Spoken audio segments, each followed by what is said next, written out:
Hello. Today, inshallah, we're going to discuss the complex circuits. And the complex circuits, basically, it's a combination of series resistors and parallel resistors. And this is an example of the complex circuits. So, what do we want from such circuit? We need to identify each current that is passing through each circuit. And we need each voltage. So, I need V1, V2, V3, and V4. We have to go step by step. First of all, finish the series. So I have two series resistances here, R1 and R2. So let's finish them, get the R equivalent. R equivalent, let's call it R equivalent 1 because we have many R equivalents. So which is equal to R1 plus R2. And this is the main formula for the series circuit, which is equal to 2 plus 3, which is 5 ohms. Once you get it, you have to draw it. So now I have 5 ohms and leave the parallel as it is.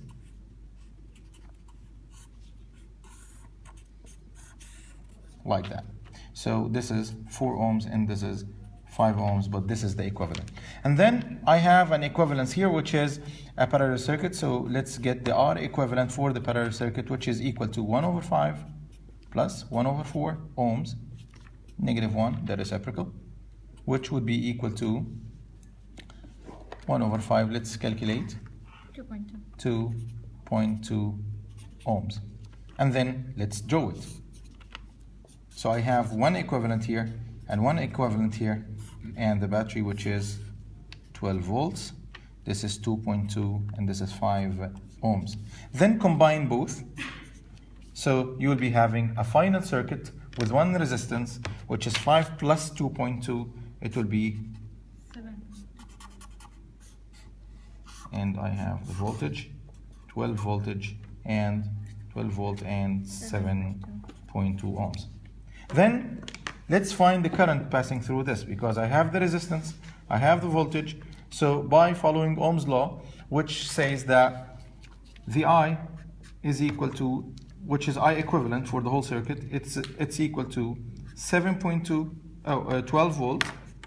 12 volt divided by 7.2, which would give me 1.6 ampere. So this means that I have to go backward. So I'm sure that this 1.6 is the equivalent current. So this means that here it is 1.6 and here is 1.6. Follow the series because it is the same current, 1.6 ampere, and here 1.6 and 1.6 ampere. So it's easy for you now to get V1 and V2 by multiplying 2 times 1.6, 3 times 1.6. The issue here is in the parallel circuit.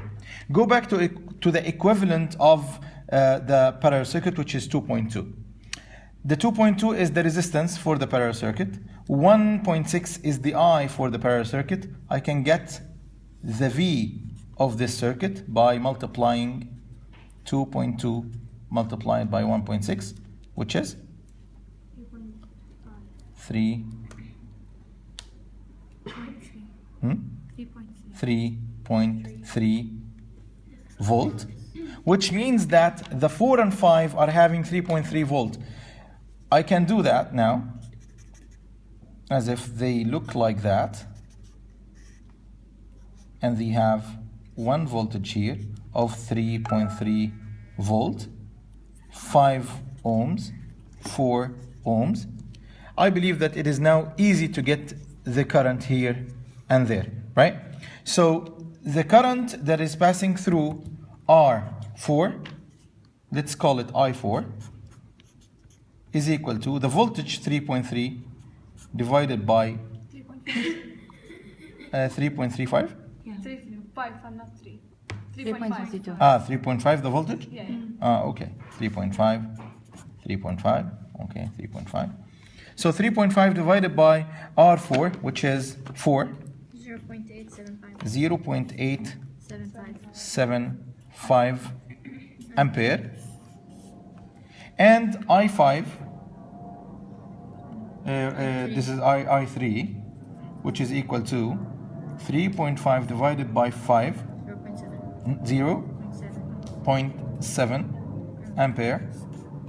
So now I got I3 and I4. If you wanted to be sure that your answer is correct, just add them. So 0.7 plus 0.875.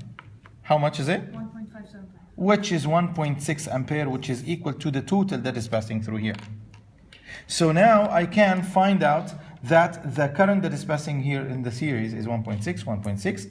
The current that is passing in the in the 5 ohms is 0.7 ampere. The current that is passing through R4 is 0.875 ampere. You can get you can get the voltage. The voltage here is the same because it is 3.5. We got it already. Here it is also V3 is also 3.5 volt, and you can get V1 and V2 by multiplying the 2 ohms multiplied by 1.63 times 1.6. Thank you.